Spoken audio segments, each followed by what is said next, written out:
Si ta perceptojmë Allahun? Ta perceptojmë ashtu siç kemi dëgjuar filanin apo fistekun? Ashtu siç na merr mendja jon? Apo ta perceptojmë ashtu siç ai dëshiron ne ta perceptojmë atë?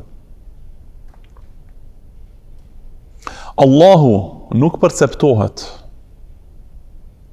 nga fjala e filanit apo fjala e fistekut.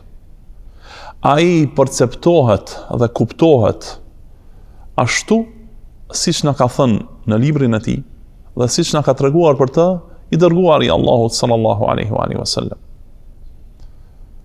Nuk bën që hamendja jon dhe të fjalët që i dëgjojmë nga dikush të jenë ajo që na e percepton neve Zotin ton.